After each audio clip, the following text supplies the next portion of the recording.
লন্ডনে ডক্টর মোহাম্মদ ইউনূসের সঙ্গে তারেক রহমান বিএনপির ভারপ্রাপ্ত চেয়ারম্যানের সম্ভাব্য বৈঠক নিয়ে বিএনপির নেতা কর্মীদের মধ্যে দারুণ আশাবাদ এবং কৌতূহল। শুধু বিএনপি বলবো না, বিভিন্ন রাজনৈতিক দল এবং রাজনীতি সম্পর্কে যারা খোঁজ খবর রাখেন দেশের পরিস্থিতি সম্পর্কে, তারাও কিন্তু যথেষ্ট পরিমাণ আগ্রহ নিয়ে এই বৈঠকের দিকে তাকিয়ে আছে। রুহুল কবির রিজভী কি বলছেন, তার বক্তব্যকে কোট করে দেশ রূপান্তর একটা রিপোর্ট করেছে। সেখানে বলা হচ্ছে গোটা জাতি লন্ডনের দিকে তাকিয়ে। তাহলে দেখেন এই ছোট্ট বক্তব্য, যে গোটা জাতি লন্ডনের দিকে তাকিয়ে, এই বক্তব্যের মধ্য দিয়েই বোঝা যায় যে বিএনপিও কিন্তু উদ্গ্রীব হয়ে আছে। যদিও বিএনপি বলছে যে তারা আন্দোলন করবে তাদের দাবি আদায়ের জন্য, কিন্তু এটা সত্য, এটা তাদের মনের কথা না। যদি সবকিছু ব্যর্থ হয় তাহলে তাদের এই পথে যাওয়া ছাড়া আর কোনো উপায় নেই। কিন্তু তাদের ঐকান্তিক ইচ্ছা যে ডক্টর ইউনূসকে রেখে একটা ভালো নির্বাচন অনুষ্ঠিত করা। এই কারণে কিন্তু তারা নরমে গরমে চলছে, বারবার তারা হুঁশিয়ারি করছে, কিন্তু শেষ পর্যন্ত তারা ডক্টর ইউনূসের পাশেই থাকছে এবং ডক্টর ইউনূস ক্ষমতায় থাকুক এবং একটা ভালো নির্বাচনের আয়োজন করুক, এটাই হচ্ছে তাদের প্রত্যাশা। সেই প্রত্যাশার কথা রুহুল কবির রিজভীর মুখ থেকেও আজকে উচ্চারিত হলো। নয়াপল্টনে দলের কেন্দ্রীয় কার্যালয়ে সমসাময়িক বিষয় নিয়ে সাংবাদিকদের সঙ্গে মত বিনিময়কালে তিনি এই কথা বলছেন। গোটা জাতি লন্ডনে ডক্টর ইউনূস ও তারেক রহমানের বৈঠকের দিকে তাকিয়ে আছে। বিশ্বাস করি এটি একটি ঐতিহাসিক বৈঠক হবে। আলোচনার মাধ্যমেই নির্বাচনের তারিখ নিয়ে সিদ্ধান্ত হবে। আসলে বিএনপির একটাই প্রত্যাশা, সেটা হচ্ছে একটা উপযুক্ত ভালো সময় নির্বাচন হোক, যেই নির্বাচনটা হবে অবাধ, নিরপেক্ষ এবং সুষ্ঠু।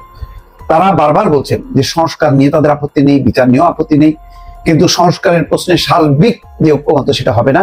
ন্যূনতম কয়েকটা বিষয়, মোটা দাগের গুরুত্বপূর্ণ কয়েকটি বিষয় রাজনৈতিক দলগুলোর মধ্যে ঐক্যমত আছে, তার ভিত্তিতেই একটা জুলাই ঘোষণাপত্র তৈরি করা, বিচারটাকে এগিয়ে নেওয়া এবং নির্বাচনের তারিখ নির্ধারণ করা।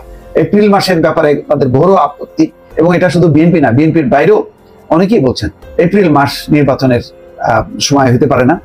এই সময় ঝড়, তারপরে ঘূর্ণিঝড়, বন্যা, তারপরে ঠিক তার আগের মাসে রমজান, সব মিলায় এটা একটা অসম্ভব সময়।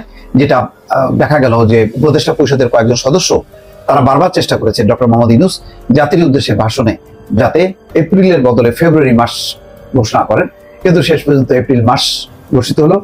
এবং এই কারণে আবার কেউ কেউ বলেন যে এটা জামাতের যে চাওয়া, সেই চাওয়াটা পূরণ হয়েছে।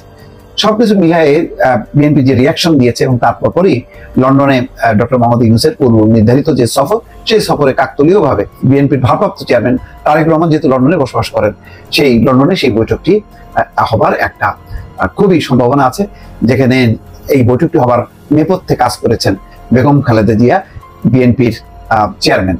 তিনি চান যে এই বৈঠকের মধ্য দিয়ে দুজনের মধ্যে সমঝোতা হোক এবং একটা ভালো নির্বাচন হোক। রুহুল কবির রিজভী বলছেন বিএনপি ডিসেম্বরের নির্বাচনের যৌক্তিকতা অনেকবার তুলে ধরেছে। এ সময় গণতন্ত্র যেন আর কোনো ফ্যাসিবাদী শক্তি দ্বারা আক্রান্ত না হয়, সে ব্যাপারে সতর্ক করেন তিনি। বৈঠকটির পর রাজনীতিতে শুভ বাতাস বইবে বলেও আশাবাদ ব্যক্ত করেন বিএনপি নেতা। সেই সাথে যৌক্তিক সময়ে নির্বাচন হবে বলেও প্রত্যাশা তার। দর্শক, দেখা যাক কি হয় শেষ পর্যন্ত।